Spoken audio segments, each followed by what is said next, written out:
നമസ്തേ, യോഗയിലേക്ക് സ്വാഗതം. ഇന്ന് നമ്മൾ ചെയ്യാൻ പോകുന്നത് ബാക്ക് പെയിൻ. അത് നമുക്ക് ലോവർ ബാക്ക് പെയിൻ ആകാം, അതല്ലെങ്കിൽ നമ്മളുടെ സ്പൈനലിൻ്റെ കംപ്ലൈൻറ്റ് ഉണ്ടാകുന്ന ബാക്ക് പെയിനും ഏത് തരത്തിലുള്ള ബാക്ക് പെയിനും ചെയ്യാൻ പറ്റുന്ന ആസനാസാണ്. 4 ആസനാസാണ് അതിനുള്ളത്. ഒന്ന് ഭുജംഗാസനം, ശലഭാസനം, സേതുബന്ധാസനം, മാർജരിയാസനം. ഇന്ന് നമ്മൾ ചെയ്യുന്നത് ഭുജംഗാസനം. ഭുജംഗാസനം എങ്ങനെ ബാക്ക് പെയിൻ ഉപയോഗിക്കുന്നതെന്ന് നമുക്ക് നോക്കാം.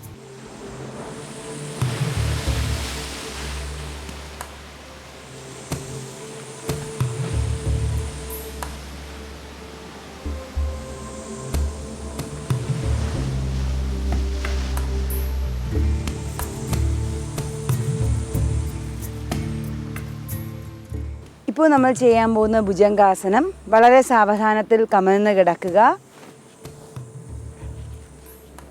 കാലിൻ്റെ ഉപ്പൂറ്റി രണ്ടും ചേർത്ത് വെക്കണം. കൈകൾ രണ്ടും മുമ്പിലേക്ക് നീട്ടുക.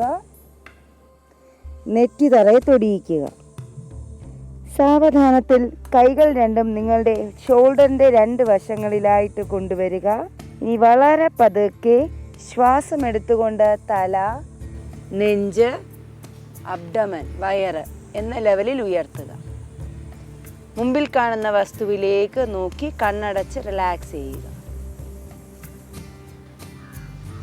വളരെ സാവധാനത്തിൽ വയറ്, നെഞ്ച്, നെറ്റി എന്ന ക്രമത്തിൽ തിരിച്ചു വരണം.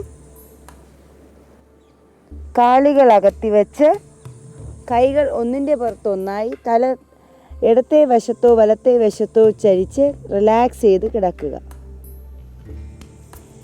ഇനി പതുക്കെ നമുക്ക് റിലീസ് ചെയ്യാം. കാലുകൾ ചേർത്ത് വയ്ക്കുക.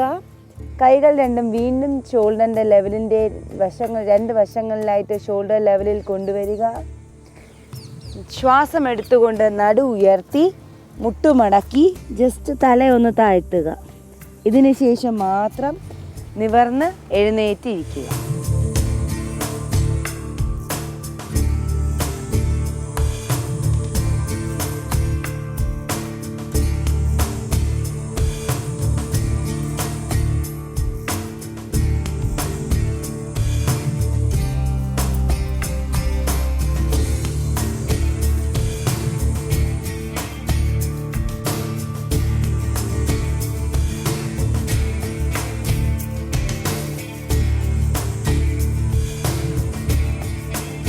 ഇന്ന് നമ്മൾ ചെയ്തത് ഭുജംഗാസനം. ഞാൻ ആദ്യം പറഞ്ഞു നമ്മളുടെ ബാക്ക് പെയിൻ കണ്ടീഷനാണ്.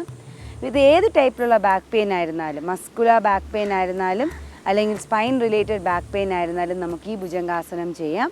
പക്ഷേ ഇത് ചെയ്യുമ്പോൾ നമുക്ക് ഈ ലെവലിൽ മെയിൻറ്റെയിൻ ചെയ്യുന്ന സമയത്ത് ചെറിയൊരു പിടുത്തം അല്ലെങ്കിൽ വേദന അധികമായിട്ട് നമുക്ക് ഫീൽ ചെയ്യുവാണെങ്കിൽ കൈ ഒന്ന് അഡ്ജസ്റ്റ് ചെയ്ത് ആ വേദന ഇല്ലാത്ത അവസ്ഥയിലേക്ക് കൊണ്ടുവരണം.